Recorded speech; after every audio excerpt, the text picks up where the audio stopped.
swinging 60s because the 90s are back and the value of those cars higher than ever. Auto expert Mike Caudill joins us. Good morning. These are very expensive cars these days. And that's what's driving the prices of the 90s vehicles up, right? These are not attainable for a lot of people. So you're looking right here at a 67 Mustang. It's iconic, right? And you're going to be looking at a price that started around $3,000. They'll command like 40 or 50 grand. Then you got this right here, untouched Corvette. 1965 Corvette, beautiful Stingray, never touched.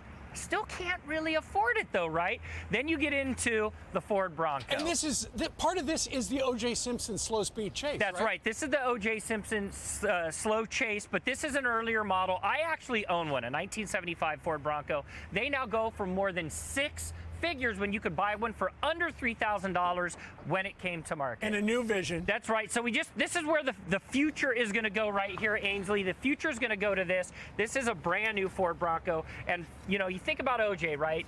You've spanned now more than 60, 70 years with these vehicles in market.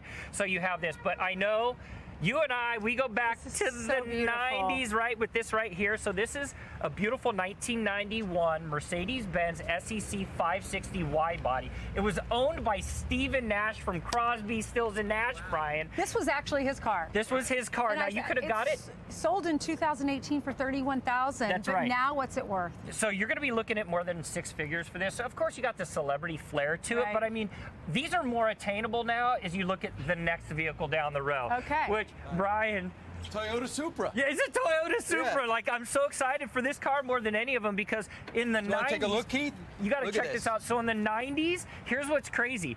Toyota couldn't sell these. Nobody wanted to buy them, but there was a problem with currency between the Japanese yen and the yen killing dollar. Killing the dollar, right? So they had to move them from $40,000 to $50,000. But then you could buy one for 5, 6, 7 grand a few years ago. Now, if I feel I want to in the retro stage, how much would it cost me now? $200,000? Yeah, no, but you'll see these go anywhere from $80,000 to $120,000 if they're dialed in right. So how do we end? Oh, this is really amazing. Right here. This looks like something the Queen should be driving. And they are, of course, you know, that's when, you know, they're into Defenders. In that color. Of course, and this is a Defender 90 right here. It started at about $35,000 when it first came to market, and it's now going to command significantly more than that. But if you can find any of these 3 that maybe aren't as pristine as these, you're going to be able to afford them more than an early 60s vehicle.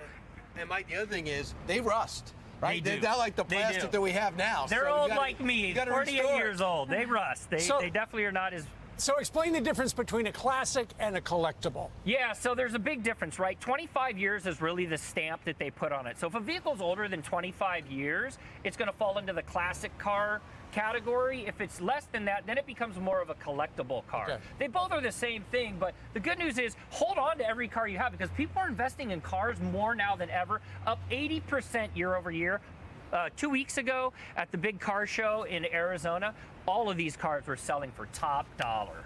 Is it because supply, you can't get a car, or is it just because everyone wants them? I think what's happening is it in the marketplace right now, people want to invest in things that they can physically touch, feel, and have in their garage. So for even me, I rarely drive my 75 Bronco, but let me tell you, every time I walk down in the garage, I go, I love it, and I'll get money for it when I want to sell it. Just don't pay for it in Bitcoin. It's going to be the exact opposite reason. It's for my college. It's my college kids' tuition. I'm like, hey, here's how we're getting you to college. I'm going to sell the Bronco.